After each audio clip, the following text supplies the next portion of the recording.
Moorhead boy with an extremely rare illness could soon lose access to a much-needed medication. Parker Burns suffers from the fatal disease Duchenne muscular dystrophy. He has been on an experimental drug for the past couple of years. The family just received the devastating news that the FDA did not approve this treatment. Tonight, Valley News Team's Melanie Palmer speaks with Parker and his mother about what this could mean for his future. For him to be able to do this kind of stuff is just amazing. And the possibility that they could take this away is just absolutely heartbreaking. Parker Burns is your typical 10-year-old boy, full of life and energy. And he's already thinking about the future. He wants to be a cop. 'Cause I want to protect people. But Parker needs some protection too. He has a rare genetic disorder that could take his life away. And for the past couple years, he's been taking an experimental treatment. It's completely safe. He mixes it with water. They're in little packets, and he mixes it with water and drinks it at breakfast, lunch, and dinner, and that's all it is. That has worked wonders. For him to be able to be as active and to live such a normal life is just a godsend. That's home. But the FDA says he can no longer have it, and the agency won't approve it, even though patients in Europe can use this drug. And as you can imagine, Parker's family is upset. It is so incredibly infuriating that they're not listening to us. They're not listening to other muscular dystrophy families that this drug is helping. DMD causes progressive weakness of the muscles. This disorder typically causes complete immobility by the teenage years and takes away the patient's life by their mid-20s. Since using Adelerin, Parker and his family have seen an astronomical difference. We have seen no progression of the disease. He's still riding bike, he's running. Have you felt almost better after starting to take that medicine that you just had? Yeah. You have? The taste, Parker says, is non-existent, and the side effects, they say there is none. There's been people that have said, well, there must be side effects to this drug that the FDA isn't approving it. No. There are no side effects to this drug. We tried getting in touch with the FDA. The agency released a statement to Valley News Live saying, "We remain committed to addressing the urgent need for new treatment options." So what happens next? The company that develops Adelerin is set to appeal the FDA's decision. This company has confirmed that during the appeal process, Parker will still have access to the drug. In Moorhead, Melanie Palmer, Valley News Live. In the meantime, Parker's mom and other family members plan to keep contacting the FDA and expressing their concerns. If you want to read the full statement from the FDA, you can visit our website, valleynewslive.com. Coming up after weather, a concerned parent reached out to us on our whistleblower hotline, concerned that a former daycare employee may have been under the influence of meth on the job. Plus, Fargo police need your help finding these two after smashing a glass window at a local business.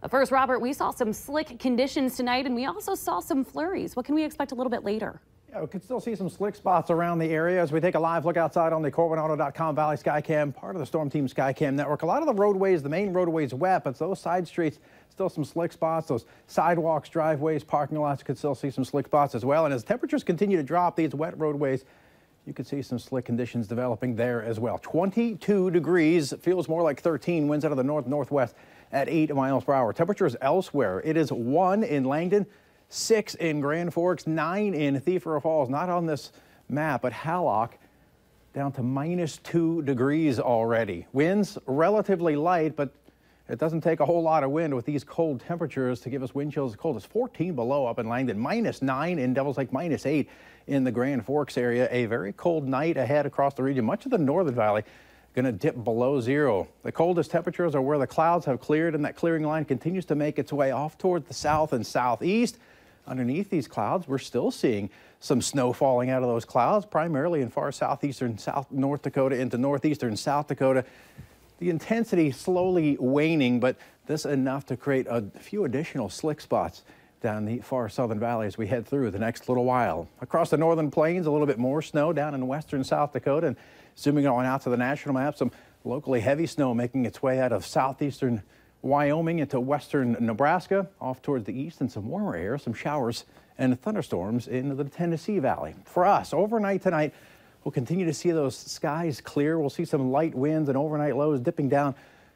Actually, there's should have negatives in front of them. These will be below zero temperatures up here where we've got the deeper snowpack. Some of these areas saw 5, 6, 7, 8 inches of snow, and that's where we're going to see the coldest temperatures. Tomorrow, though, we'll see lots of sunshine, and that'll help us warm up just a bit into the 20s across the north and some 20s and low 30s across the south. It'll feel colder than that, though. We'll have a bit of a breeze tomorrow, 5 to 15 mile per hour winds with some gusts over 20 miles per hour and maybe a few clouds very late tomorrow across our Canadian border counties. Here in Fargo, we're going to start off into the single digits. It's going to feel a bit colder than that. Wind chills right around 0 as we start off the day. By lunchtime into the low 20s, but breezes will start to make it feel colder than that, and high temperature of 30, but we'll see wind chills in the upper teens and low 20s. Picture of the day, and speaking of that heavier snowpack across the Northern Valley, the Lincoln Park snow up in the Grand Forks. Grand Forks got about a half a foot of snow over the weekend. Thanks to Tom for sending that in. Going to use that as the backdrop to our 7-day forecast tomorrow. After a very cold start, warming up to around 30. A touch colder as we head through your Wednesday and Thursday, but warming back up by the weekend. There is going to be a chance of snow. Newer model data showing a chance of snow late Wednesday on into Thursday. May drop a little bit of snow, accumulating snow across parts of the area. We'll update that. And then wintry mix possible on Veterans Day. Yeah, but for in the meantime, be careful driving out there. I saw several accidents on my way back from break. Yeah, it's slick, and it's not going to get any better with the temperatures dropping overnight. All right, thank you, Robert. Developing tonight, a concerned parent contacted us about her child's daycare. She says she's worrying that a former employee of Totspot may have been under the influence of meth on the job. She and other parents with children at Totspot were sent this letter from Trail County Social Services. Described an investigation into former employee Briley Spildy, where she admitted to being under the influence of meth while providing care for her child, as well as exposing her child to usage in her home. It mentions nothing while on the job in Hillsborough, where Spildy worked for 2 years. The executive director of Totspot in Fargo, Jenna Schultz, tells Valley News Live that Spildy was given a chance to transfer here when Hillsborough had closed, but only worked on and off over a month-and-a-half period. Schultz also said that at no time did Spildy show signs of being under the influence on the job. Spildy, who has not been charged, was let go by Totspot on Friday. And if you need help with an issue in your community, call us on our whistleblower hotline. That's 701-237-6576, then leave your tip. A member of our investigative team will get on the case and go to work to expose the truth. It's a small world, and there is real relevance here. You know, we are not immune to it. It doesn't matter what community that you live in. There's a real threat of mass shooting happening anywhere. That's what a Homeland Security advisor tells us following the tragic situation that happened at a Texas church over the weekend. Valley News Team's crime and safety reporter Nicole Johnson shows us what you need to know to protect yourself if something should happen.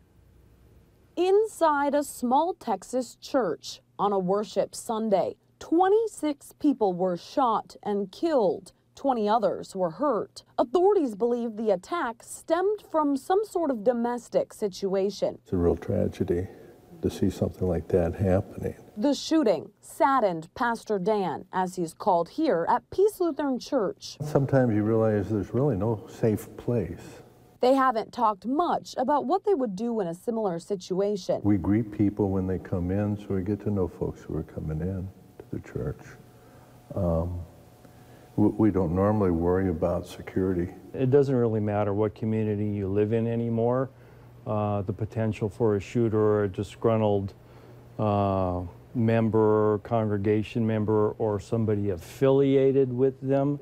Don Ronsberg with Homeland Security helps businesses in the area create plans of how to deal with emergencies like a mass shooting. There have been shootings in every type of business that we have in this country. Most people have been through a fire drill and have an idea of what they would do. Ronsberg says we should be doing the same for mass shootings. We're seeing these incidents happen more and more often, and the numbers keep going up, and it's not going to go away. It's not going to stop. Ronsberg says being aware of your surroundings is key. Pastor Dan has a little advice too. Pastors and chaplains have a message that is a message of hope and peace, which is far greater than the fears that seem to abound today in our world. In Fargo, Nicole Johnson, Valley News Live. Bronsberg says you have three choices in a mass shooting situation: run, hide, or fight. Running and hiding should come first, but if you can't do either, you need to fight rather than freeze. We're also getting new information about the investigation of the shooting in Sutherland Springs, Texas. Authorities in Texas are still trying to piece together why a man opened fire inside a small town church, killing at least 26 people. But we're now learning a mistake by the Air Force may have allowed the shooter to pass background checks and purchase some of the guns he used. Air Force officials admitted its Office of Special Investigations apparently failed to report Devin Kelly's criminal history to the FBI, so his name was not in their database. Among the 20 wounded Sunday at the church, 10 remained hospitalized in critical condition. And it's a critical vote. Grand Forks residents will get to decide how higher taxes hit them tomorrow. An estimated $150 million water treatment plant is being built, but full funding has yet to be secured. The city will need to come up with half or more. The special election tomorrow will decide whether or not to raise sales taxes half of 1% for the plant and road projects. That will raise an estimated $5 million a year. But if the tax gets voted down, utility rates will soar 40%. Polls open tomorrow at the Alaris Center at 7 a.m. And Fargo police are also looking for two people that tried to get into sight on sound on Main Avenue by smashing a glass door. Police say it happened early yesterday morning around 2:20. They released this surveillance photo of the suspect. So if you know who they are, please say you can remain anonymous and text a tip to 703-888, or you can call and leave a message on the tip line at 701-241-5777. Last year, veterans were excited to learn about the first ever Veterans Affairs National Cemetery in North Dakota. It was originally scheduled to open in Fargo in 2018. But according to staff at Veterans Affairs National Cemetery Administration, its opening is being pushed back to September of 2019. The commander of the United Patriotic Bodies for this area, veteran Terry Richardson, says the delay disappoints him. I've actually been at 4 military funerals, and they've been cremations, and because of that, they've all said in their brochures that they're going to be buried at the cemetery. Well, now we just extended it another year, and so that makes a difference to our veterans. Right now, the only other veteran cemetery in all of North Dakota is about 200 miles away, the state-run one in Mandan. A tuberculosis outbreak in Ramsey County, Minnesota has grown to 14 cases, making it the largest in the country. Most of the sick are older Hmong immigrants from Thailand. Authorities say at least 4 of those with TB had once lived in the same refugee camp in Thailand, which was known to have higher rates of tuberculosis. Officials say a disease contracted there could stay in the body in latent form for many years. Tuberculosis is typically curable with 6 to 9 regimen of antibodies. Where you can get your hands on some Minnesota swag made famous by Netflix. That's still ahead tonight.